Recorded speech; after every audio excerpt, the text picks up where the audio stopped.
He saved the princess with his own body, and the queen will not let him go. HFY Stories. The human ship arrived at Illyria during a season of light. The planet's sky shone with pale gold clouds, and tall white towers rose from crystal plains. For the Illyrians, this day was meant to be remembered as the beginning of peace. For one human named Rin Hale, it became the moment his life stopped being his own. Rin stood at the back of the landing platform, wearing a simple guard uniform. He was not important. He was not famous. He was chosen because he listened well and followed orders. His job was to watch hands, watch movement, and be ready if something went wrong. He did not expect anything to go wrong on a day full of music and banners. Queen Althara waited at the center of the platform, tall and calm, her silver robes moving like water. Beside her stood Princess Leora, younger, bright-eyed, and curious about the humans who had crossed the stars to meet her people.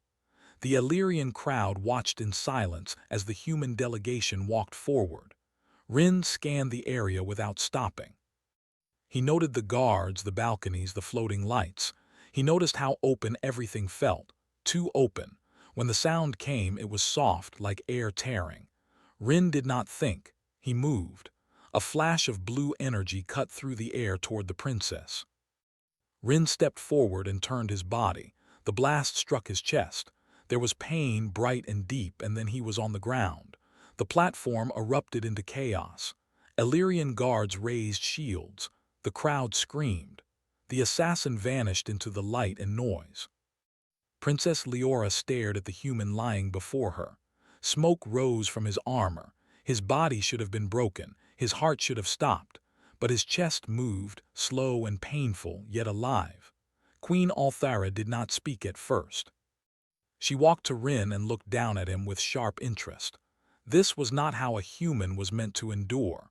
Rin tried to breathe. Every breath burned. He could hear voices, distant and strange.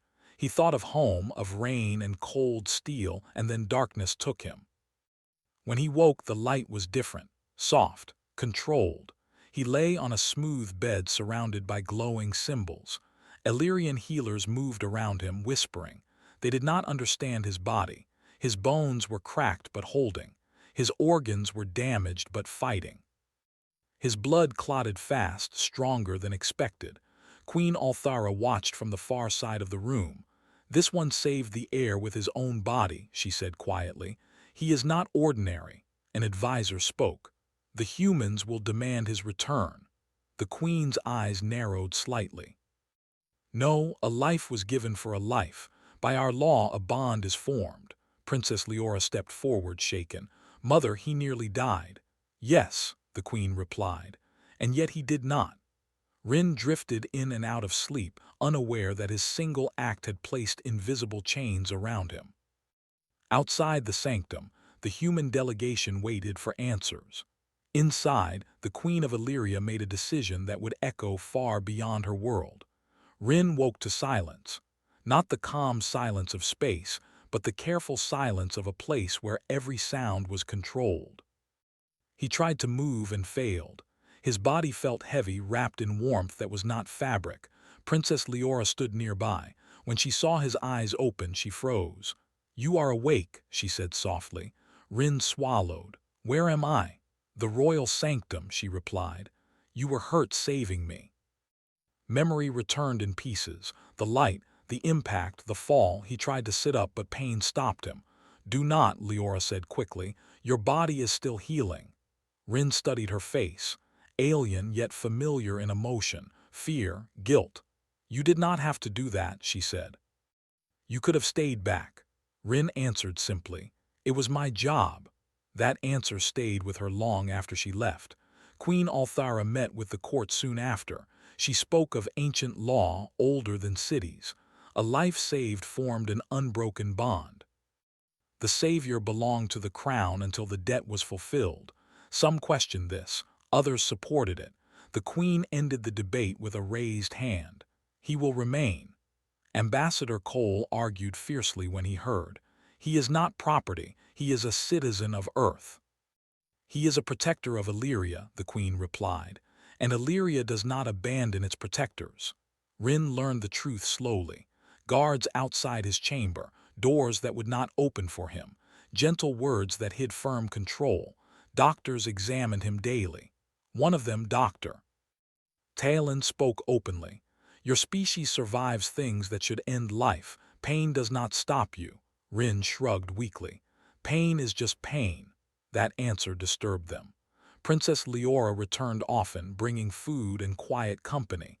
She told him about Illyria, about duty and honor. Rin told her about earth storms and metal cities. Yet every time he asked when he could leave, the answer was delayed. Queen Althara watched from afar, learning. The human did not demand. He did not beg. He endured. That endurance frightened her more than rebellion. By the end of the cycle, Rin could walk again. And still the door stayed closed. Rin's room was beautiful, high walls of light, flowing water along the floor, food brought without request. It was a cage made of kindness. He noticed patterns. Guards changed shifts at exact times. Conversations stopped when he entered rooms. Doors opened only when allowed. Captain Vessa was assigned to him. She watched him with open distrust. You could have stayed down, she said one day. Most would. Rin replied most humans would not. Dr. Talon tested him often. Strength, reaction, endurance, always polite, always curious. You are not bred for war, the doctor said, yet you walk into it. Rin did not answer. Ambassador Cole finally met him face to face. They will not let you go easily, he warned. Rin nodded. Then I will wait. What he did not know was the truth spreading through the court. The attack had been allowed.